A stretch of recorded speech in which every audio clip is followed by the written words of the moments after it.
All right, guys, so if you didn't know, Trump did an interview that went super viral with the NELK boys. Now, this interview was unexpected, and that's why it got so many views, because people was like, what? Trump and the NELK boys?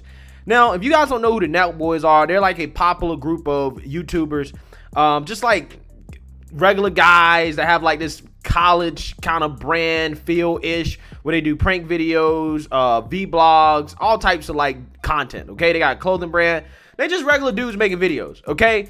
And to have the president of the United States sit down on their podcast full send, that broke the internet. In fact, I mean, the video got over like 5 million views in just a couple days on YouTube, right? Until YouTube yeeted it, right? And YouTube yeeted it because Trump said things that YouTube didn't like, right? And we all know what those claims were, okay? And it's funny because Joe Biden and Democrats can make those claims all day and nothing ever happens to them. They never get censored, okay? They never get yeeted. But, you know, Trump makes the same claim that Biden and the Democrats are making right now, but he gets yeeted.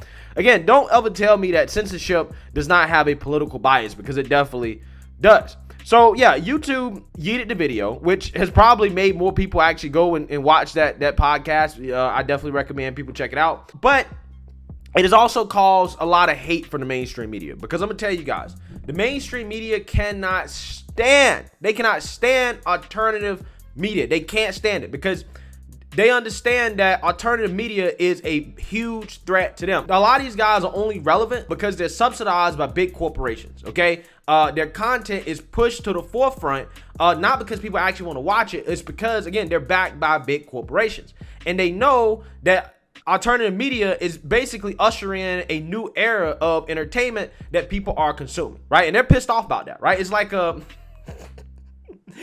old adult film star who knows her time is up. Okay, so on the way out, she's taking shots at the young girls that are doing OnlyFans, right? And making more money than she is, right? Because she knows that, okay, well, I can't really, capitalize on that anymore, and that my time is up, okay? My clock is ticking. So you got to hate on the young bucks in the game. And that's how I would characterize the relationship between mainstream media and alternative media.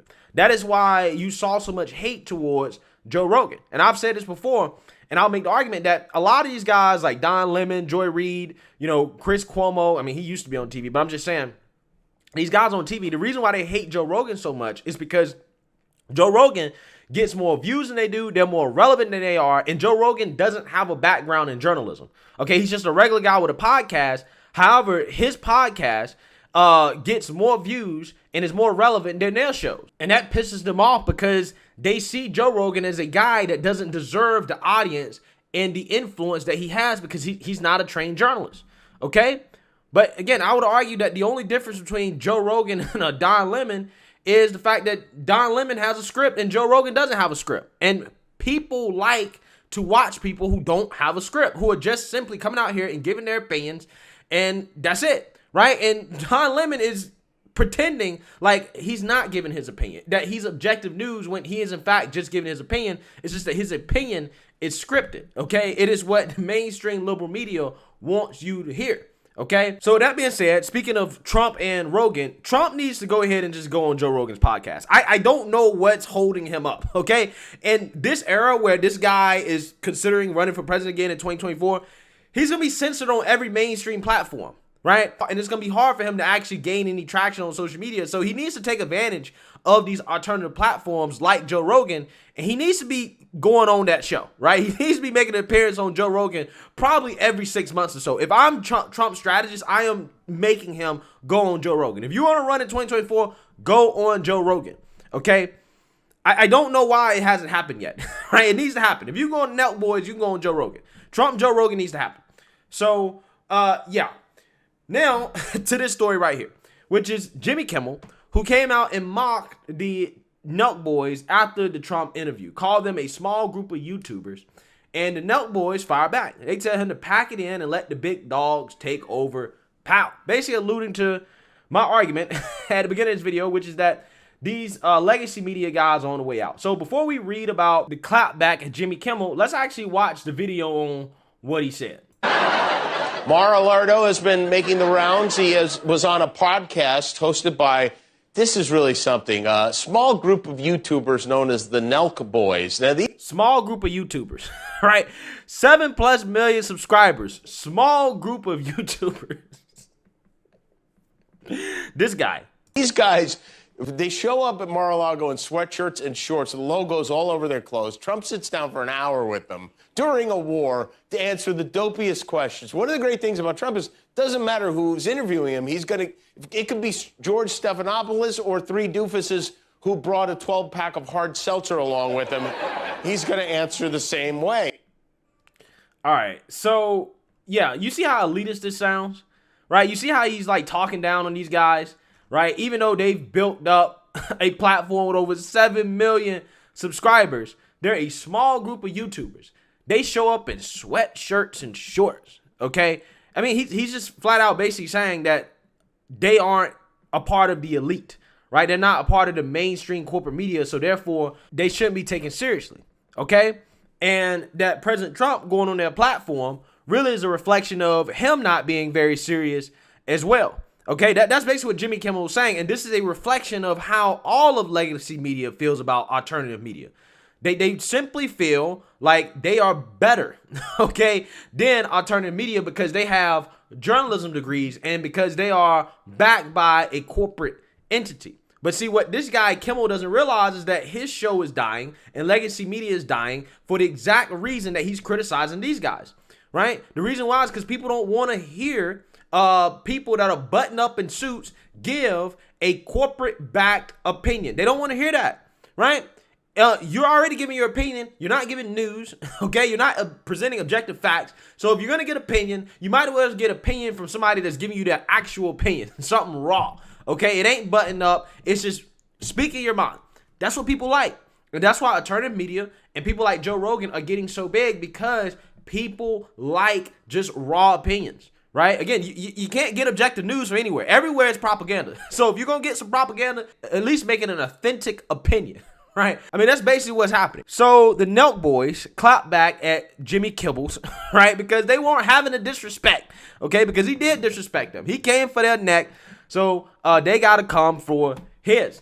So let's read here. After former President Trump was interviewed by the NELK boys, a Canadian comedy group, ABC late night host Jimmy Kimmel mocked Trump and the group, calling Trump Mar-a-Lardo and referencing the NELK boys, who have over 7 million subscribers on YouTube, as a small group of YouTubers. That prompted Kyle Forgeard of the NELK boys to fire back on Instagram. Quote, "This small group of YouTubers has way more viewers than you, buddy. Kimmel used to be way funnier, but now it's just washed up and irrelevant. Only reason you even get any views is because Disney owns your show, so YouTube forces it onto everybody's home pages. Late night is where comedy goes to die. Pack it in and let the big dogs take over. Pow." This is nothing but facts. The only reason people like Trevor Noah and Jimmy Kimmel, Steve Colbert, these other guys get views is because YouTube literally forces it down your throat. Okay, if you sign out of YouTube and you just go to the YouTube homepage, not signed in, no prior history, anything like that, you're going to be fed corporate-backed content, right? You're going to be fed CNN, MSNBC, ABC, all the late-night stuff is going to be Trevor Noah, it's going to be Jimmy Kimmel. It's going to be all these guys, okay? I don't really know all their names because I don't watch any of it at all. So, yeah, that's what you're going to be fed, okay? So these guys are basically being subsidized and promoted by big corporate media. But I guarantee you, if they had to go out on their own and do their own thing, like the NELK boys, okay, they wouldn't be as popular. They wouldn't gain nearly as many subscribers because they're simply not that entertaining. They're not that funny. And the only reason they're relevant is simply because of corporate media backing. That's it. That's it. And they know this, right? They know this. This is why they get so mad at people like the NELK boys and people like Joe Rogan. The YouTube interview Kimmel referred to was the Full Send podcast, which is hosted by Bob Menery, Kyle Forgeard, Jesse Sebastini, Salam Solar, Steve Nardis, and several members of the NELK boys. The episode was removed by YouTube Thursday night after it garnered over 5 million views in 24 hours because the video violated YouTube's terms of service, the Daily Wire reported. Yeah, so YouTube removed the podcast, and we all know why. Basically making the same claims that Joe Biden makes and the Democrats make on a daily basis. But hey, it is what it is.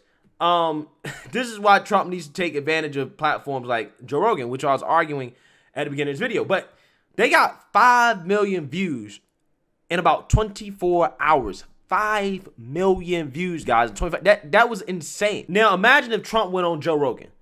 It would literally break the internet, okay? It would probably be the most listened to / watched podcast of all time. No doubt in my mind. No doubt in my mind. It needs to happen. But the fact that this video got 5 million views in 24 hours is why old legacy media people like Jimmy Kimmel are pissed off.